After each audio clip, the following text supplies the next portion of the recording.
This is an AVR, and the purpose of this video is for you to know kung paano mo mas mapapahaba ang lifespan ng appliances or electronic devices mo.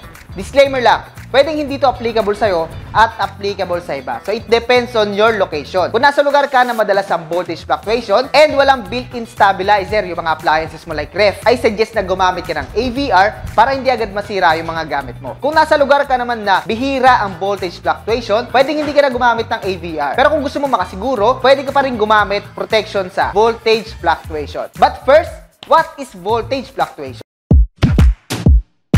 Ito yung unstable o irregular na pagdaloy ng voltahe. Pwedeng tumataas, pwedeng bumababa. Na kapag ka nasobrahan ay tinatawag na overvoltage and undervoltage. And it can cause malfunction, overheat, and worse is hindi mo na magagamit yung appliances or electronic devices mo. And that's the reason why AVR is invented. AVR stands for Automatic Voltage Regulator. From the word regulator, ito ang trabaho niya, i-regulate at i-maintain sa constant na pagdaloy ang voltahe papunta sa mga susuplayan nito. Sa madaling salita, kinokorek niya yung irregularities sa pagdaloy ng voltahe papunta sa mga appliances para walang maging epekto o hindi magkaroon ng epekto sa performance ng appliances or electronic devices mo. Ito na rin yung pumoprotekta para mas matagal mo siyang magamit at hindi siya basta-bastang masisira. So let's unbox this Omni AVR 500 watts.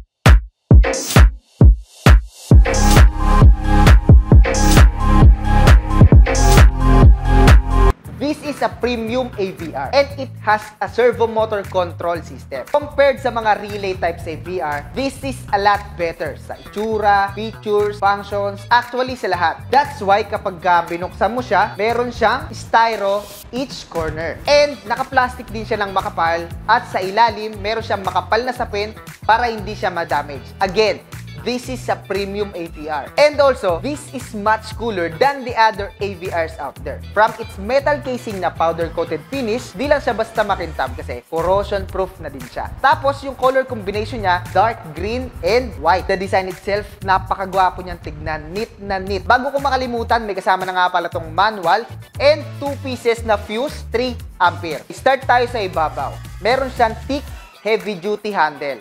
Tapos, sa magkabilang gilid, meron siyang 2 columns ng exhaust para hindi siya uminit. Sa likod, meron siyang small exhaust and then meron siyang 3 outlet which is 2 220 volts na AC and isang 110 volts na AC. Meron din siyang fuse na nag-a-act as circuit breaker para in case may overload, mauunang mag-shutdown yung AVR at hindi maapektuhan yung appliances or electronic devices mo. Then, meron din siyang reset breaker and AC plug.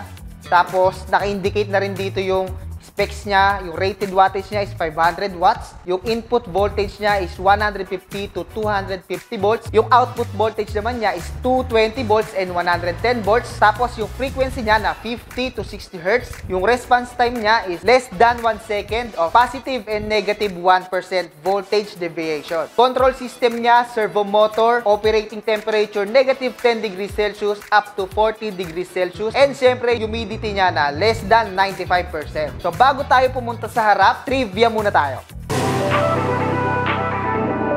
Alam mo ba na isa sa pinaka-nakakatakot is pag tinamaan ng kidlat yung kable o di kaya yung transformer na nagsusupply sa mga electronic devices mo? Dahil ayon sa National Weather Service, ang average na kidlat is about 300 million volts and 30,000 ampere.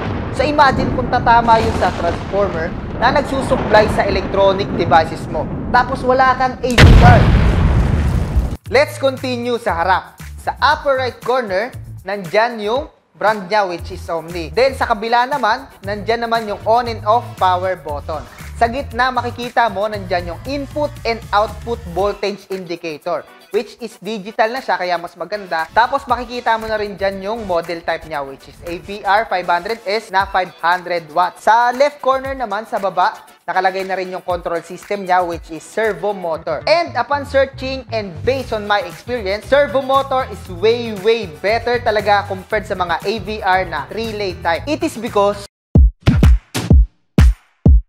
mas accurate yung voltage regulation niya o yung voltage correction niya compared sa mga relay type na AVRs. Tapos, mas mabilis yung response time niya, which is less than 1 second of positive-negative 1% voltage deviation. For example, pag mahina yung internet mo, di ba, mapapasabi ka ng ang bagal ng internet. Apektado yung performance, which is not good, lalo na kung gamer ka. Ganon din sa AVR. Kapag mabagal yung response time at nakakaranas siya ng voltage fluctuation, pwedeng maapektuhan yung performance, and worst is ma-damage yung appliances mo. Ano pa? Mas mataas din yung tolerance sa servo motor pagdating sa mga system faults, overload, power surge, voltage fluctuation, which is nakakasira sa mga appliances or electronic devices mo. Kaya maganda talaga to sa mga lugar na mataas yung voltage drop, which is sa mga probinsya na malalayo yung mga kable. Siyempre, kung merong pros, meron din yung cons. It is more expensive compared sa mga relay type na AVRs. Mas expensive talaga si servo motor kasi kita naman sa quality, sa function, sa feature, sa itsura. Expect mo na rin kasi mas mataas yung benefits na makukuha mo sa kanya. Ano pa yung meron siya sa harap? Nandyan yung function indicator niya. Dito mo makikita kung constant ba yung pagdaloy ng voltahe or nakakaranas siya ng under voltage or over voltage. And the last one is yung voltage measure niya. May nakalagay dyan na input and output. Kapag nakalubog siya, ibig sabihin nun naka-input. Yun yung lalabas sa voltage indicator niya kung ilan yung natatanggap niyang supply na voltahe. Then kapag naman naka-emboss yung voltage measure niya, ibig sabihin nun naka-output siya. Yun yung lalabas sa voltage indicator kung ilan yung voltahe na ilalabas niya sa supply. Subukan natin i-try. Testingin natin. Okay, meron tayo ditong variac and meron din tayong outlet. Nandito yung ating multi-tester and syempre yung ating Omni AVR 500 watts at yung ating ilaw. So titignan natin kung mag-flicker ba yung ilaw kapag nakaranas ng under voltage or over voltage itong ating Omni AVR. So let's start. Saksak muna natin yung variac natin. Okay, tignan natin kung ilan yung supply niya sa outlet. Extension. Okay, nagsusupply siya ng 220 volt. Okay, on na natin tong AVR. Okay, ilan yung supply natin sa AVR? Okay, 220. Same lang sa ating multi-tester. On na natin yung ilaw. Subukan nating babaan. Yan, sa 200 volts muna tayo. Yan, sa 200 volts, wala nangyari sa ating ilaw. Hindi siya nakakaranas ng flicker. Then, babaan natin sa 170 pa lang muna tayo. 170. Okay, 170. So, medyo mababa na yung 170. And still, ganun pa rin. So, yung input natin, 170. Tingnan natin yung output. So, yung output niya is 220 pa rin. So, isa pa. Baba pa natin ng 160. So, napakabilis ng response time niya. Napakabilis na response time ng servo motor. No? Talaga napakaganda talaga. Then, babaan pa natin ng 150. Hop. Ganun pa rin. Kaya niya pa rin mag-regulate ng 220 volts papunta sa ating LED bulb. So, babaan natin. Di pa rin umiilaw yung indicator light niya sa under voltage. So, babaan pa natin ng konti. Sa 150 na tayo. Okay, umilaw siya sa 148. So, sa 148, nag-ilaw yung ating under voltage. Doon siya nag-notif. Yun. Taasan naman natin. Pero kaya niya pa rin mag-supply ng 220, oh. Sobrang accurate ng ano niya, voltage correction niya. So, angat natin. Paranasin naman natin siya ng over voltage.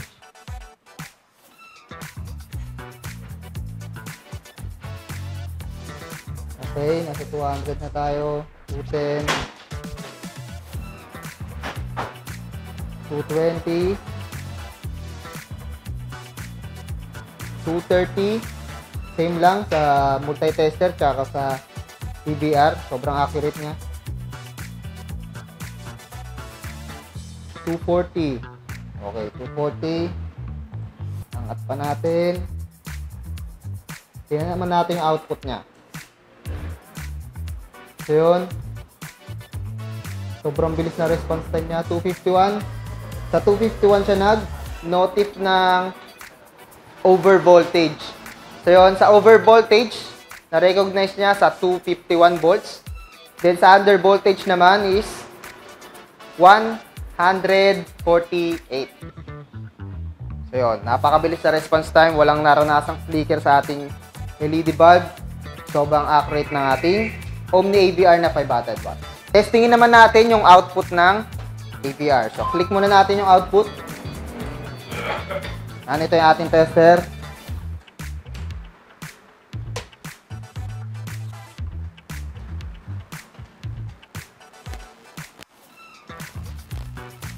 So yun, 220 yung output, sobrang accurate niya. Try naman natin sa 110.